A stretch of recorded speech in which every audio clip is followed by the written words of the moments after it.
why Thomas Sowell deserves the Presidential Medal of Freedom and why his lessons are essential for Black America's economic survival. Sowell is 94 years old, and for over 6 decades, he has been the clearest voice on race, economics, and outcomes. Looking for real talk on Black wealth, power, and progress?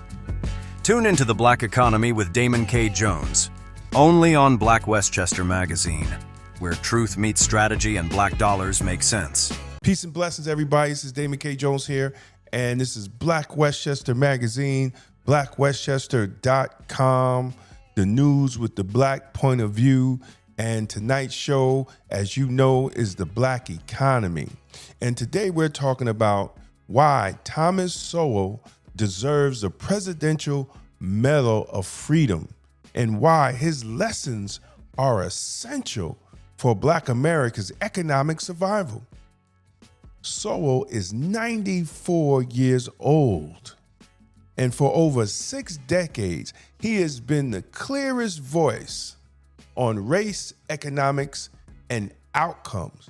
Yet, too many of our community don't even know who he is.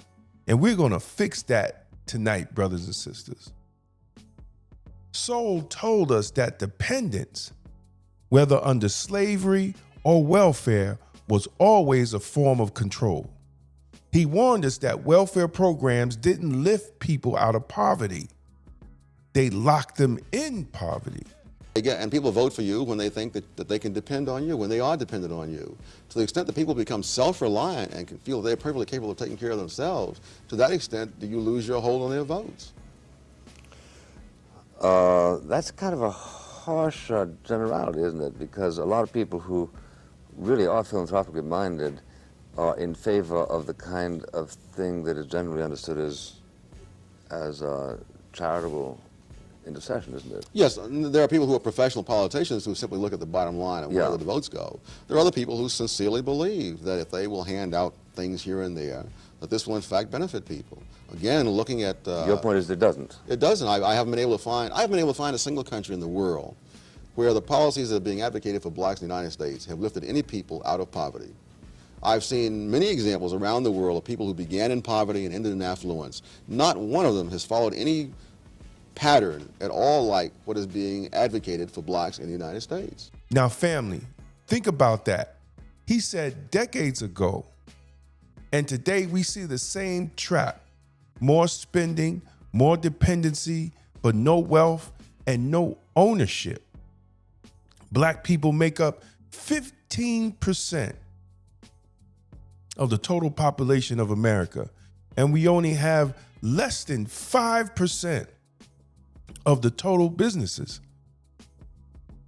That's not power, that's dependency. 17 years than at any other time in history, progress that came about largely as a result of the government social programs during that period, among them affirmative action. What do you propose, or would you propose, as substitutes as we see the administration going about the business of I would disagree with you entirely on your facts. As I've looked at affirmative action, I do not see blacks or Hispanics rising relative to the general population under affirmative action. I think there are a lot of assertions and foregone conclusions that are stated over and over again, but repetition is not a substitute for facts. The fact is that under affirmative action, Puerto Rican income, for example, has fallen from 60% of the national average to 50% of the national average. Mexican American income has fallen from 76% to 73% of the national average. Black income has fluctuated right about where it was before affirmative action. When you break down the figures further, what you find is that those blacks who have education, who have years of experience on the job, are rising absolutely in relative to whites, but that those who are average and who don't have that level of education, they are falling relative to whites, so they are falling behind from before. I would not date the progress from 17 years ago, the 1964 Civil Rights Act I assume you're talking about. I think we need to go back 10 years before that, and in the preceding decade, blacks in high-level jobs more than doubled. What we're watching is a long-run trend based upon the rising skill level of the black population. Mr. Eaton? One of Sowell's greatest lessons was simple. Results matter, not intentions. In other words, culture, skills, and discipline matter. It's not about blaming racism. It's about what do we do with the opportunities we have in our hands. I think that those civil rights leaders have unfortunately in recent years themselves turned their backs on blacks, that they are promoting things which, as I see in the polls, most blacks are not supporting. For example, quotas, for example, busing.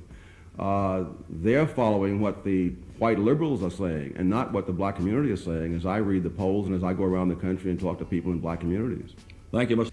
That's exactly why we say here on the Black Economy, emotional politics won't feed our families or build our communities, only outcomes. Sowell also proved something we need to remember. Markets punish racism. The poverty rate among blacks, if you start in 1940 instead of 1960, because 1960 is the magic number for people who are saying the government, you see, did all these wonderful things and blacks advanced because of it. In 1940, the black poverty rate was 87%. By 1960, it was down to 47%. That's dramatic.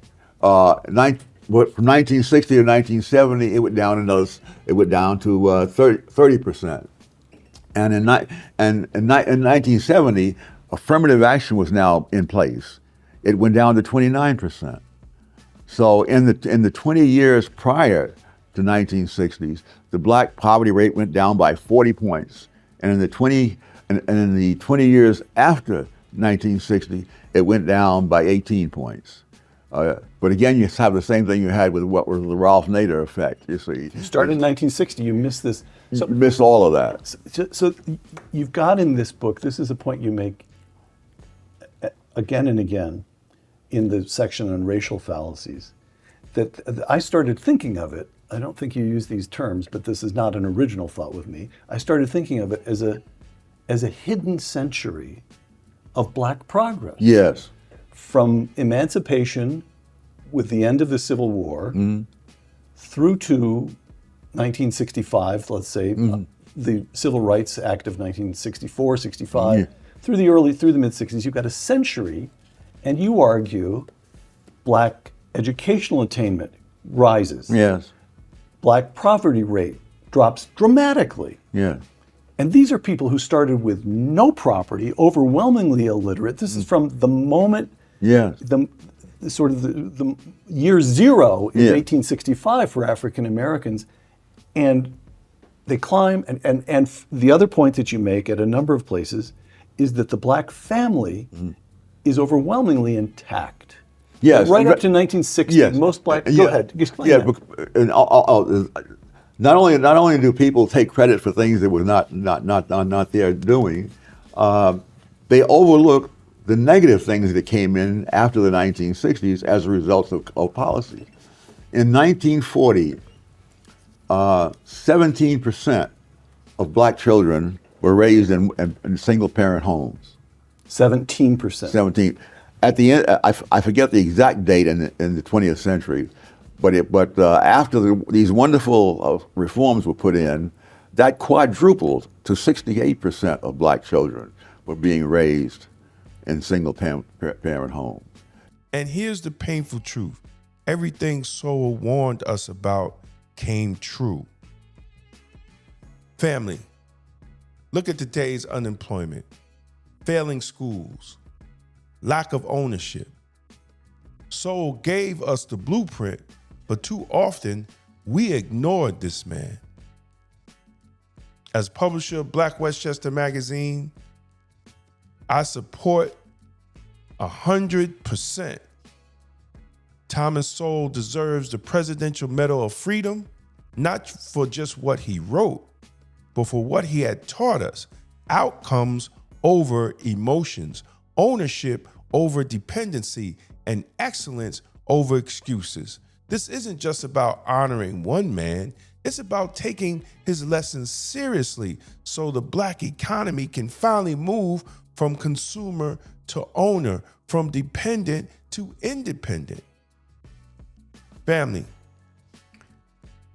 let's give Thomas Sowell his flowers while he's still here. He's 95 years old. More importantly, let's put his wisdom into action because the Black economy depends on it. And if you believe that Thomas Sowell deserved this high presidential honor, please share this video, like this video, talk about it. We have to build the momentum to make sure this man is honored while he's still here. His books will live forever. But like I said before, it's nothing like giving someone their flowers while they're alive. Thank you again. And this is the Black Economy, Black Westchester Magazine, blackwestchester.com. Please like and share and follow us. And as always, be safe, be blessed, and be blacktastic. Peace out. Rep the movement. Get your official Black Westchester merch today. Hoodies, tees, and more at blackwestchestermerch.shop. Wear your voice, make a statement. Black America. The new Trump tax code changes everything. Lower taxes and higher take-home pay are possible, but only if you pivot. The Black Tax Pivot breaks it down. What to keep, where to invest, and how to protect your future. Don't get left behind. Learn the code, secure the bag. Tired of the same emotional politics that lead nowhere. Emotional Politics, Logical Failure by Damon K. Jones is the book Black America needs right now. It exposes the lies, challenges the gatekeepers, and calls for real strategy, not just symbolism. Power starts with truth. On sale, now, and available in audiobook on Amazon. Tolerance is for Cowards by Damon K. Jones. This book is not anti-police, it's pro-community. Discover how the extended policing strategy empowers you to demand real public safety, justice, and accountability from your local police department. Because the Black community deserves good policing. On sale now on Amazon and Audible. Discover Jesus and Divine Black Masculinity by Damon K. Jones. This a bold blueprint to restore faith, manhood, and purpose in Black America. Because the Black community needs good Black men. Available now on Amazon. If you found this video informative, don't forget to like and share it with others who need to hear the truth. And for exclusive content and behind-the-scenes access, join the Black Westchester Magazine YouTube membership club today. Your support helps us keep independent Black media strong. Support independent Black media with style. Rock Black Westchester merch and represent the news with the Black point of view. Every purchase helps us speak truth to power. Thanks for watching The Black Economy with Damon K. Jones, powered by Black Westchester Magazine. Please like and share this important information. The views and opinions expressed in this program are those of the host and guests and do not constitute financial advice. Always consult a licensed financial professional before making investment decisions. Stay informed, stay empowered, and keep building Black wealth.